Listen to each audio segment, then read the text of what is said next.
Hey guys, back when I first launched the Creative Retail Talks podcast, I had a chance to have a great conversation with Garry Ridge, who at the time was the CEO of WD-40. He has since retired later this year, but wanted to share this again as a Creative Retail Talks rewind because it was such a great conversation on servant leadership, company culture, and just so many other great leadership topics. So I hope you enjoy it. Whether you've heard it before or this is your first time, you'll get a lot out of it. I'm so excited today to be visiting with Garry Ridge, Chairman and CEO of WD-40. So Garry, thank you for being with us today. Hey, g'day, Clint. It's a pleasure to be with you. I've been excited about visiting with you for a while. I know you're in the oil products business, but we're going to talk about a lot of things that have nothing to do with oil that I know you've used to grow your business and to grow your people. And I'm really excited about talking about those principles and sharing those with our listeners, especially those people in the creative industry. I'm going to start out by reading your bio. Garry Ridge is Chairman and Chief Executive Officer of WD-40 Company. He's responsible for developing and implementing high-level strategies, all operations, and the oversight of all relationships and partnerships for the company. Garry is passionate about the learning and empowering organizational culture he has helped establish at the WD-40 Company, and his vision and leadership have positively impacted the WD-40 Company in both measurable and immeasurable ways. Garry joined WD-40 Company in 1987 and has held various management positions in the company, including Executive Vice President and Chief Operating Officer and Vice President of International. He has worked directly with WD-40 Company in over 70 countries. Garry is also an adjunct professor at the University of San Diego, where he teaches the principles and practices of corporate culture in the Master of Science and Executive Leadership program.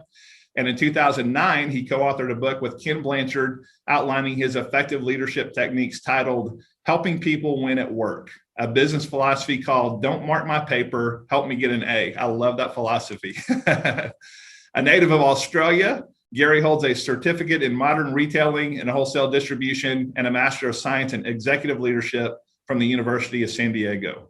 So, Garry, my first question is, do you ever sleep? Well, what I should do, Clint, is give you my introduction. Okay, let's do that. Hey, I'm Garry Ridge. I'm the consciously incompetent, probably wrong and roughly right Chairman and CEO of WD-40. I think that's a better description. I love the humility and vulnerability in that. Absolutely. And I know that's part of your magic. So tell me about your journey through the WD-40 Company on your way to the CEO seat and what some of those leadership principles are that you learned and applied before you were ever CEO.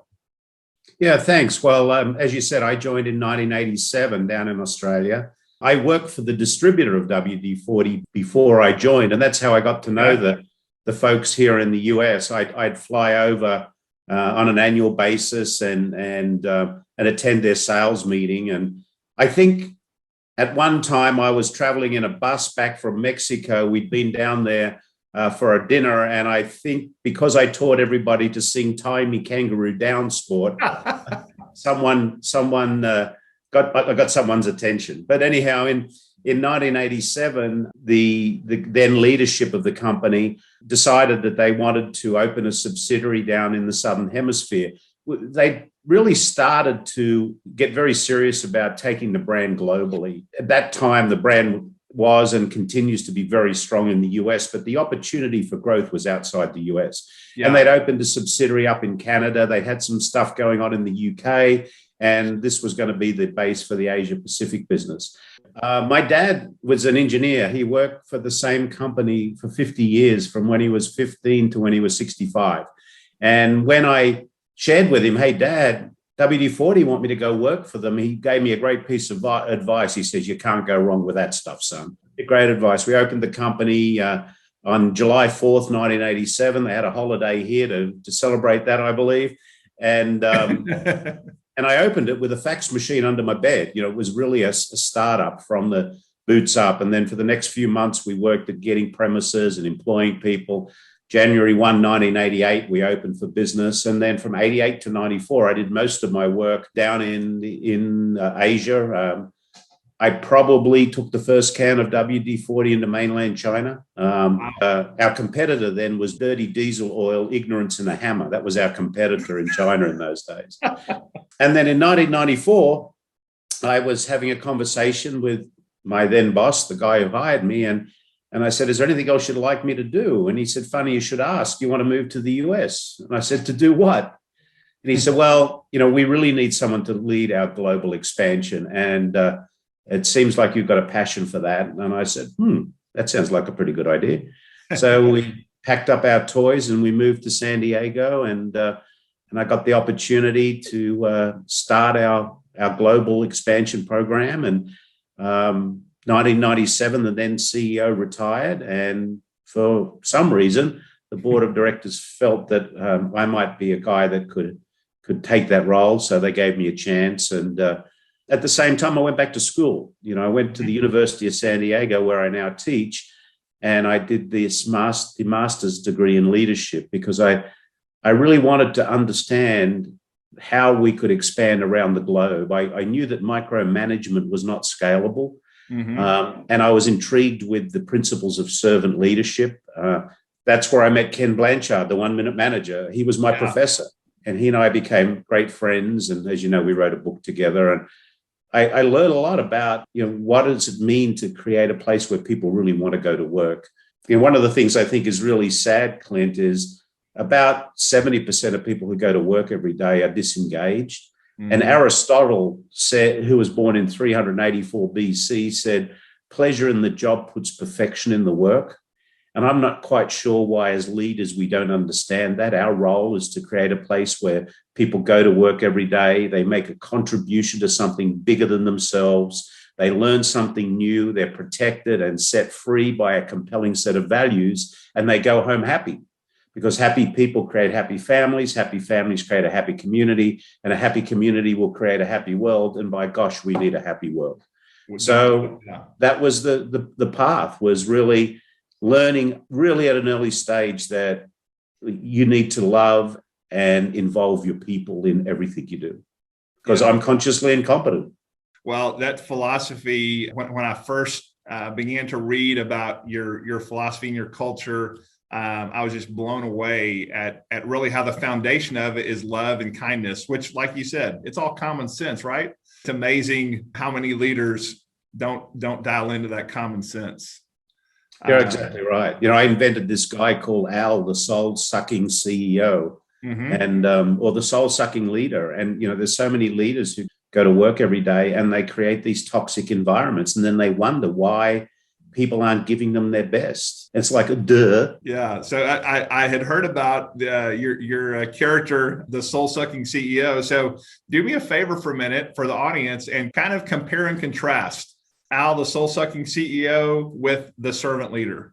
Kind of give us a comparison of those two. Well, Al, the soul-sucking CEO, he's the person who has the biggest office in the building. He always has to be right. He always has all the answers. He leads by fear, doesn't think learning is important at all. He's corporate royalty. He doesn't follow through with his commitments. If things go wrong, it's never him. He's blaming someone else. He's unclear about what we want to achieve together. Goals are sketchy. Praise is not part of his world. His ego eats his empathy instead of his empathy eating his ego. So it's all about him and greed and what is in it for me, where the servant leader loves and involves their people. They're always in servant leadership mode. They're expected to be competent and thrive on learning. They're connected with emotional intelligence. Their empathy is actually eating their ego instead of their ego eating their empathy. So it's the turnaround. They don't make mistakes. They have learning moments. So they reduce fear. They have a heart of gold and a backbone of steel. They're champions of hope. They know micromanagement is not scalable. They do what they say they're going to do. And finally, they love feedback. Much better on the servant leader side, right? Yeah, much better. So I have a question for you. I'm curious your thoughts on this. So let's say someone's listening to this right now and they just had a light bulb moment and they go, man, I am that soul-sucking leader. but I don't want to be that. I want to be a servant leader. What would your advice be to someone that maybe wants to make that shift and become the right kind of leader? I think the first one is a commitment that they're not there to mark people's papers. They're there to help people get an A, and that they have to have the confidence that, it's not about them. It's a bit like, what's the true definition of empathy? Empathy in business is so important. Empathy and gratitude are so important. I love the description of the difference between empathy and sympathy, and it goes like this, Clint. You and I are out on a cruise boat in the middle of the ocean, and the seas are a bit rough, and you're kind of chucking up over the side of the boat. And I come along to you and I pat you on the shoulder and I give you a Kleenex tissue and I say, I hope you feel better soon. That's sympathy. If I start throwing up next to you, that's empathy, because I'm in your shoes. So, it's a conscious decision that, and it's hard for people to do, because they really don't want to give up control. But, the more you give away, the more you get. So it's not an easy conversion, I must say. I hope some of the people out there that are the soul-sucking leaders will kind of take some of that action, and we definitely need more servant leaders in our world. I want to come to a phrase that you mentioned a minute ago, and I know is part of the book, and I know actually goes back to Ken Blanchard's time as a professor. So the phrase, "Don't mark my paper, help me get an A." From what I read, that was kind of a light bulb moment for you as you were going through the training at University of San Diego with him. And I know that's been a huge part of the culture that you've developed at WD-40. Talk to me about kind of how that principle, one, maybe even kind of what that was like when that light bulb went off for you, that phrase, and then kind of how you have taken that and really applied it deeply to the culture at WD-40 with your tribe. And I want to talk about that language in a minute as well. So, as I said, Ken was my professor, and he was sharing a story about when he was a professor at another school, how he used to get in trouble from the academic staff because he would give out the final exam paper at the beginning of the course. And they said, "What the hell are you doing, Blanchard, giving out the final exam?" He said, "Not only am I going to give out the final exam, I'm going to spend the next weeks actually helping people learn the answers." And I went, duh, my gosh, why do we let people down? And we let people down because we're not clear about what we expect from each other. And these stupid review systems that were in organizations where, at the end of the year, the phone would ring and you'd answer and say, "Hi, Clint here. Oh, hi, Clint. This is Joe from Human Resources." "Oh, yes, Joe. What can I do for you?" "Well, don't forget that by next Thursday, your annual reviews for your tribe or your team members need to be in HR. And we need them by that date to be able to put them in the system. And I'm sure you're working on them." And Clint says, yeah, no problem. And he puts down the phone. He goes, "Oh my God, what am I going to do?" So if it's a really sloppy company, they've even given you some piece of software where you could go in and put in numbers and whatever. And if you don't like the answer at the end, you adjust the spreadsheet. And then you give Johnny a call, and Johnny comes in and you say, "Well, I'm going to give you annual review, Johnny. Here's a couple of things you should have improved on, and here's your paper," and that's about it. And it's like, well, thanks a lot. How have you been helpful around that? If you would have told me where I could have improved, 90 days ago, maybe we could have worked together. I could have got better at it. You could have coached me, and we'd be in a different situation. So we said, okay. So we designed a talent review program where at the beginning of the year, you sit down with your coach and you agree from your job description what are 3 to 5 of the essential functions, because most job descriptions are kind of padded with stuff. Mm-hmm. Let's get down to what do we really want to achieve together. So you list those, and then you describe what an A looks like. So if an A walked in the room, what would it look like? And we agree that that's what we're going to go for. And then we have another section with some short-term goals, and then we have our values, and our values are part of it. And so you only do one review, and it's your own. And then at least every 90 days, I would sit down with you and you would grade yourself. Tell me how you're doing, what's getting in your way, what can I move out of the way to help you be successful? How do we get you to the next stage? So by the end of the year, you can get an A, and And you're a better person because we've helped coach each other along the way. And then values are so important. We have people actually describe how they've lived our values in the past 90 days. And we only have two measures of values. You either live them or you visit them. And we don't want a lot of visitors, because values, without doubt, are the foundation of our business. They are the absolute foundation that everything we do in the company is guided by our set of values. That was it. And off we went. And it's not a surprise now that when we do our employee opinion surveys, 97% of people say they know what results are expected of them. Well, if you know what results are expected of you, there's a chance you're going to achieve them. And not only that, you're going to be applauded for doing great work. And I know from what I've read, that culture has also led to amazing employee engagement statistics and even amazing financial results. Share a little bit of that with us on some of those statistics that are just mind-boggling. One of the first things I instigated when I was given the privilege to lead the company in 1997 is I started doing employee opinion surveys way before anybody ever thought that they were needed. And why? I needed some data to understand what's the pulse of the organization. So we've been doing them since 1997. In the latest results that we did, and we just actually completed a survey in January. The one that we did before was just March before COVID. And I wanted to make sure we hadn't had any draining of our tribal equity. And the results were fantastic. They came back as good as or better last year, which I thought was great. We have a 93% employee engagement. 98% of our people globally say they love to tell people they work at WD-40 Company.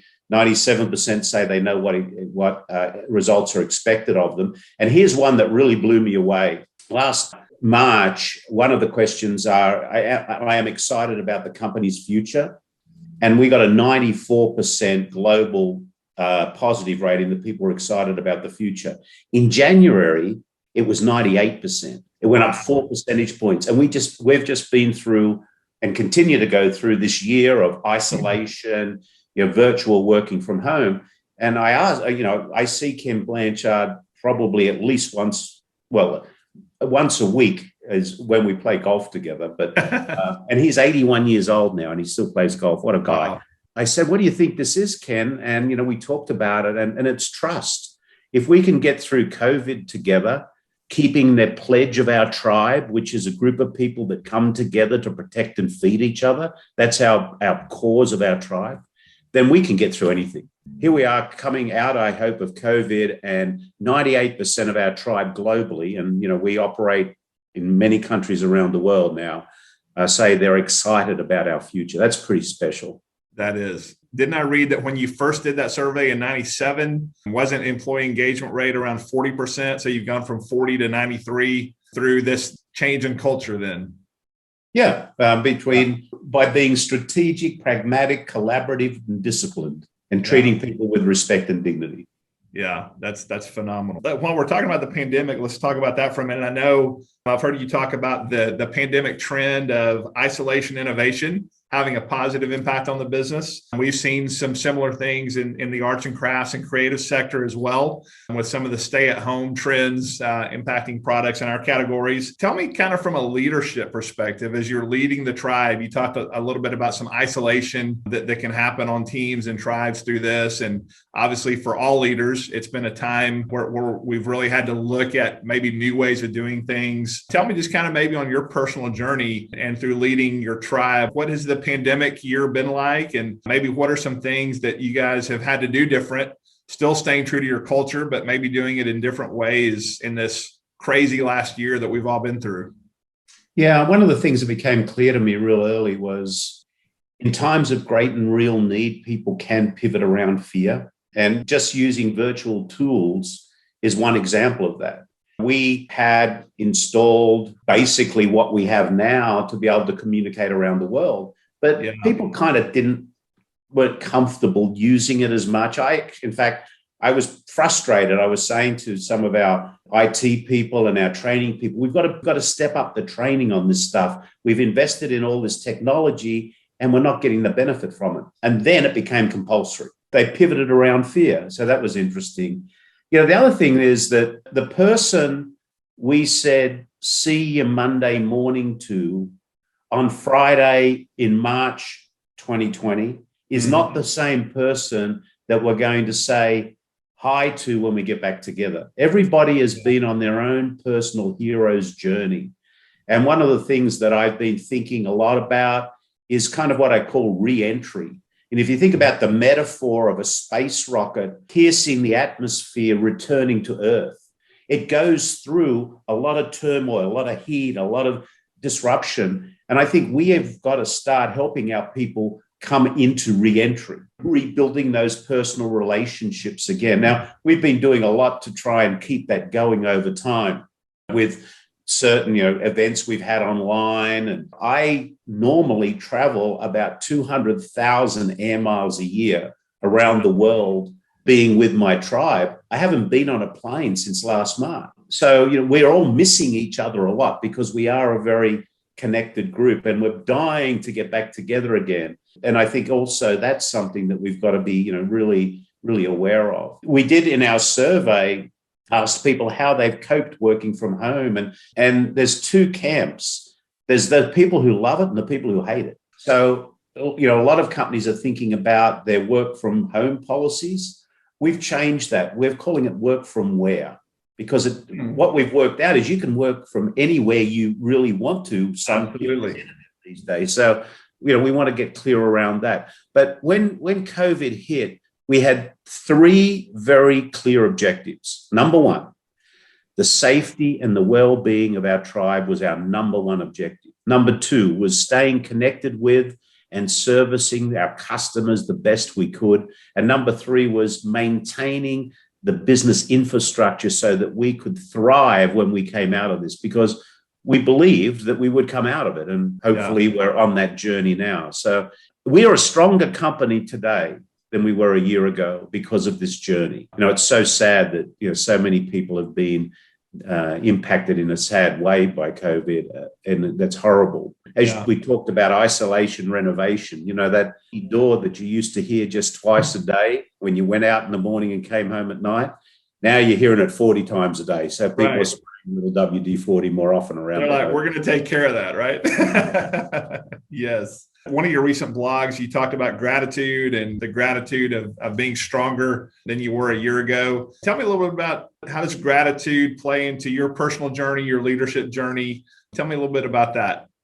One of my dear friends is 𝗧𝗔𝗞𝗘𝗔𝗪𝗦. He wrote the book Leading with Gratitude. And, there's a lot of research out there that, really does prove how healthy gratitude is. We all have something to be grateful for, even if it's just, I'm grateful that I opened my eyes this morning. That I could put my feet on the ground. So, I think that taking the time to reflect and to, be in that positive, pragmatic, positive mindset is really important. One of the things that really influenced my thinking many, many, many years ago when I first was given the privilege to lead and serve the tribe was I was reading some of the Dalai Lama's work, and he said, our purpose in life is to make people happy. If you can't make them happy, at least don't hurt them. And I think, spreading gratitude is helping make people happy. So it's really important to really show you're grateful. And for just, life's a gift. Don't send it back unwrapped. Amen to that. Absolutely. I was actually going to ask you about that moment that I read about in that blog post. So let's unpack that a little bit more. You were telling the story about how you were flying from California to Australia, and you really got clarity on your purpose from what you're reading about the Dalai Lama. So unpack that for me a little bit more, and kind of that moment of where you really got clarity on your purpose there. When I read that and then I reflected on what most businesses do, it's like, well, we can do this. One of the things that is becoming clearer and had been is are we finding meaning in life? And then I had to think about, well, what is the meaning of meaning? And I actually wrote a definition for myself around meaning. And it is results of what I am doing matters to me and helps others. And that one sentence has really given me freedom. because it's allowed me to focus. There's opportunities are abundant. Focus is a gift. And, just putting it, the reason I'm talking to you today is results of what I'm doing matters to me, because I want people to really gain the confidence that if we are servant leaders, if we treat people with respect and dignity, if we're clear about what we're holding each other accountable for, if we celebrate together, we can create great communities. So that matters to me. Yeah. And that's why I'm here, because I want people to know. I want to write a book and call it Even a Dumbass Can Do It, because hey, that'll be a bestseller, I guarantee you. Because there's a lot of us out there that can relate to that. Yeah, absolutely. Yeah, that's great. So in the book that you wrote with Ken Blanchard, I was reading about you wrote about your 5 personal core values. And as I read each one of these for a moment, just kind of tell me what each one of these mean to you, because I thought this is a really great list. So the first one was caring. Tell me what that personal core value means to you. I learned a long time ago that if you care for somebody, you get it back in return as well. So, caring is really the whole essence of the reverse of ego. It's empathy. And I think leaders have to care enough, love enough, and be brave enough to be able to applaud and reward people for doing great stuff, but also care enough about them to be able to redirect them when they need to be redirected. It's not about the prisoners running the prison. It's about that deep care. And interestingly enough, during my journey, I found that having those kind of uncomfortable conversations are easier if I care about the person, because I'm coming from a place of care and love, not one of criticism. I want them to be better. I want people to step into the best version of their personal self. So that probably ties to the next core value was on that list, which is candor. Tell me what candor means to you. No lying, no faking, no hiding. Most people don't lie. People fake and hide. Why do they fake and hide? Because Al, the soul-sucking CEO, is leading by fear. If we can have candor with people, then it's going to be something that's releases them from fear and puts them in a place of, what would I do if I wasn't afraid? And I would think that probably leads to the next one, which is mutual trust and respect. Well, again, that's treating people with respect and dignity. My mom and dad, when I was growing up, it's not hard to say please and thank you. It's a shame that most people only know they're doing a good job because no one yelled at them today. But, it's really about, respect and dignity. Okay, the next one is learning and teaching. I know you're very passionate about those. So tell me about that personal core value. When I was growing up in Australia, there was a professor who had a TV show that you would watch when you came home from school. Mm-hmm. And his name was Professor 𝗧𝗔𝗞𝗘𝗔𝗪𝗦. And he used to wear a white coat and he had kind of curly white hair. And he'd do these kind of funky little experiments, like sucking a boiled egg into a milk bottle, right? But at the end of everything, he'd ask this question: why is it so? Why is it so? And to me, it's like, wow, how great is it to learn something new, to be curious, to ask ourselves these questions. Why do I believe what I believe? Mm-hmm. In the absence of facts and data, we make up stories. And those stories become real, and then they become our belief. And I think by just being continually curious, you really get clarity around, why am I believing what am I believing? I just read Adam Grant's latest book called Think Again, and he has a question in there: what facts would you need to know to change your mind? And Nelson Mandela said, education is the most powerful tool we have to change the world. Yeah. So that's why, I love teaching at USD, and we're a learning organization. That's why we say we don't make mistakes, we have learning moments. And I do want to come to that phrase in just a minute as well. The last personal core value that was listed there was persistence. So tell me about persistence from Garry Ridge's perspective. Yeah, it's really never, ever, ever give up. I often used to say, now we've decided all the reasons why we can't do this. Can we just get on with it? It's not persistence to the end of stupidity, but, you have to be persistent. However, you have to be focused as well. So again, I've said earlier that your opportunities are abundant, but focus is a gift. There's a great book by 𝗧𝗔𝗞𝗘𝗔𝗪𝗦 called Focus, Your Future Depends on It. And it's again, don't try and influence things that you can't change.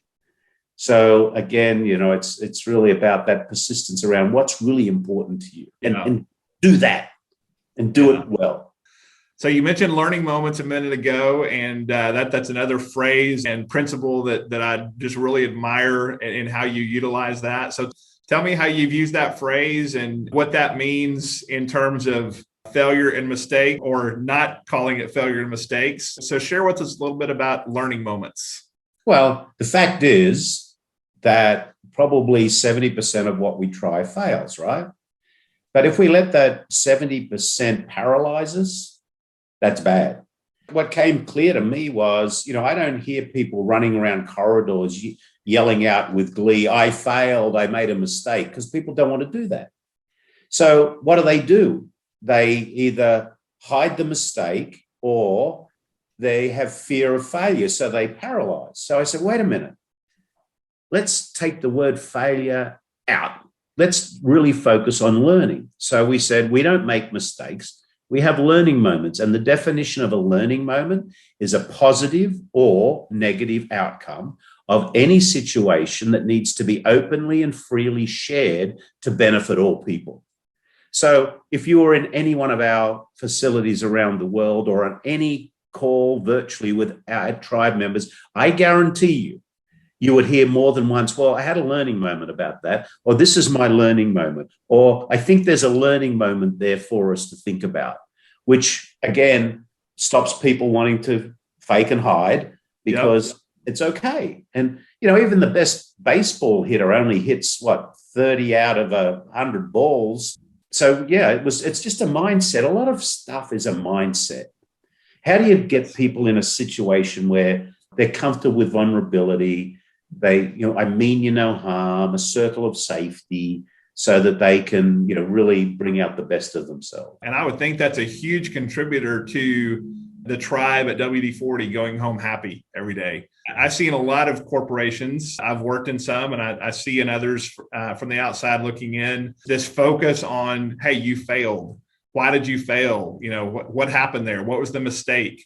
And no one's going to go home happy if they go home focused on failure every day, right? So I love how you have changed that to learning moments and just created that transparency and vulnerability with your tribe to utilize that definition of learning moments. I think that's huge. Well, just this morning at 5 a.m., I was on a global conference call with our R&D group. We've got our Research and Development Global Summit going on at the moment. And because we have people in Australia and in China and in Europe, and our tech center is over on the East Coast, they had to have it at 8 a.m. in New Jersey. So it wouldn't be a stupid time everywhere. It was 5 a.m. here. And I was just listening to our scientists. I think we have about 13 or 14 scientists in the company around the world. I listened to all that they were talking about. And at the end of it, I said, I'm just so proud on how you all are contributing with respect and dignity. You're not agreeing with each other. You're talking about what about. And all I heard was care from them about their company and why are we using this and why have we thought about this test and how do we do that? And someone in the UK said, well, I've tried this. And it was just, there was no fear at all about being able to bring these things up, I was so proud of them. I thought, that's what we need. Yeah, that's how you get to success right there, which is why WD-40 is having the success that you're having, for sure. So I have a question for you, and I'm going to be really curious to hear your perspective on this, because I love another approach you take, and this is about financial results. So you're the CEO of a publicly traded company. That often leads leadership of those companies to become very quarterly focused due to earnings calls and analysts and all those things that you have to deal with. But you have taken a very different approach. You've taken a much longer term approach. You state that very openly. So tell me about kind of where that mindset has come from and how you've used that to navigate your role as the CEO of a public company where you have to be out quarterly sharing results? So because we play the infinite game, not the finite game. That's really what it's about. Our just cause is to make life better at home and at work. That's why we get up every day. And I remember early on, one of our large shareholders, I said to them, I'm not smart enough to be able to run a company in 90-day intervals. Yeah.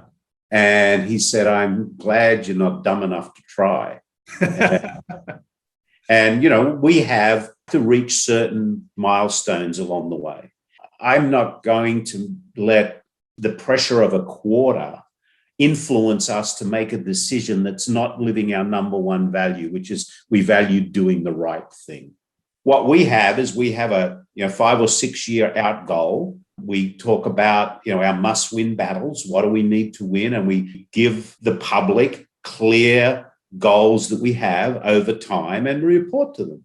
But we'll have ups and downs along the way. Life happens to us. So, I don't pay much attention at all to quarter results. But having said that, over the past 20 years, we've nearly 5x'd our revenue. And our market cap has gone from 300 million to $3.54 billion over that time because we're playing the infinite game. You have to have a clear strategy, no doubt. You have to be bold with your execution, no doubt. But you also have to play the infinite game, not the finite game. Yes. Well, I love that approach, and I wish more public companies took that approach. We've got a lot of great companies in the U.S., but I think if more companies took that approach, there would be even greater success for those companies. So I love that approach, and hope as you share that, more and more leaders of public companies will kind of begin to resonate with that. I think that's a wonderful approach for sure. It's not necessarily easy. You'll take some heat, I'll tell you. I'm sure. Kudos to you for sticking with it, and the results speak for themselves long term, don't they? I want to talk about your teaching role a little bit. Yeah. So you now teach leadership. So tell me what that experience has been like, and even how it's impacted your personal leadership at WD-40. Well, I love teaching because that's where I learn the most. The program that I teach in is the degree that I took 23 years ago. I've been teaching a class in that now for about 12 years, I think. And, there's nothing more exciting than getting 15 to 25, really, really engaged people in a room and, feeding them some basic thoughts and learning, and then having them debate it and pull at it and push at it. And, I've been able to bring people like Marshall Goldsmith, Simon Sinek, into the classroom. They're friends of mine, and take some of their learning. So I just love the learning I get from them. Every time my co-teacher, Dr. Janice Thompson, and I, every time we finish our class, we have a review, and wow, we're always amazed about how our points of view have been further influenced by this brain trust that we bring together, because the class is made up of, people who have been in business for a while or been in leadership for a while. They have a few leadership miles on their clock. So right. They have scar tissue as well. I want to know what their scar tissue is, because I have plenty of it. So right. I know you mentioned you learned that way from Ken Blanchard, and I know you said he's been a mentor to you. Tell me a little bit about what that relationship has meant over the years, and kind of what are some of the key learnings from that relationship, and what are some of the key things that relationship has meant to you over the years? Well, I wouldn't be who I am today if it wasn't for Ken Blanchard, or for my willingness to listen to him, probably. Ken is an absolute champion of servant leadership, about really making sure that we're there to serve our people. Leadership is not about being in charge. It's about taking care of the people in your charge. And, transparency, openness are really so important. It's been just a remarkable gift that I was given to be able to. And as I said, we're dear friends, and he's just one of those very, very special people.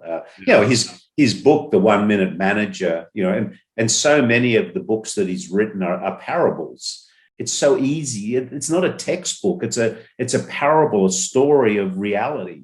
And he's done, Leadership with Love with Colin Barrett from Southwest Airlines, The 1 Minute Manager, Raving Fans. All of them are about how do we how do we create an environment where people thrive, where they fly like eagles instead of quacking like ducks. That's what it's about.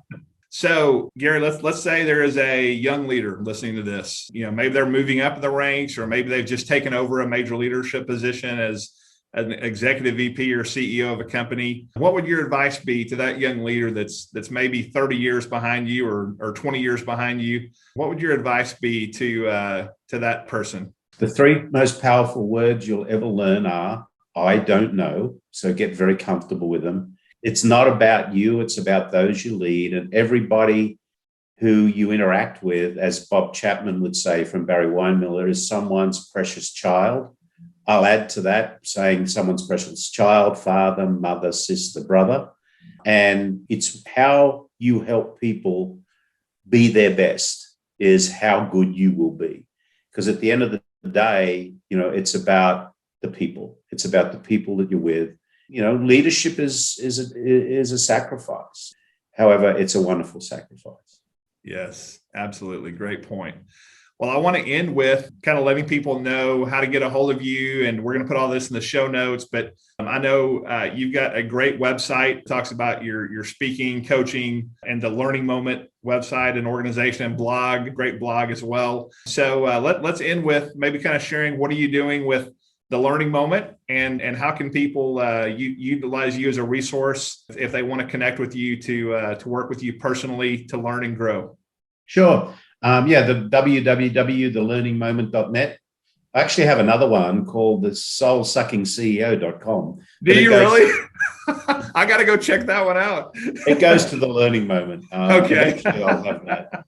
And then, LinkedIn is a place where I publish articles from time to time, interact with people there. I'll be releasing a new book called The Unexpected Learning Moment in the next month or so, which is really a summary of all of the learning over the COVID time, and that'll be up on my book recommendation page that's in my Learning Moment website. Yeah, I look forward to checking that one out for sure. Yeah, The Unexpected Learning Moment. Okay, so coming soon. That's great. Soon. Yeah. Well, Garry, this has been such a pleasure. Thank you so much for your time today, and just for sharing your learning moments from your experience, and just your heart and your philosophies and the culture you've built at WD-40. Congrats on the success you guys are having with that culture and that long-term approach. So thank you again. And it's been just a pleasure visiting with you. And I look forward to hopefully talking again somewhere down the road. Yeah, thanks very much, Clint. And, I'm very lucky. I get to stand on the shoulder of giants every day. And those giants are the wonderful tribe members at WD-40 Company. So thank you so much. That's great. Well, you've got a great tribe, and good luck as you press ahead. Thank you. Okay. Have a great day, Garry. Thank you. Bye. I hope you enjoyed our conversation on the Creative Retail Talks podcast today. Be sure to visit our show notes page for more information on today's show. And if you'd like to be a guest on the podcast, reach out to me at clint@creativeretailtalks.com. Creative Retail Talks is all one word. That email address will also be in the show notes. Hope you have a great day.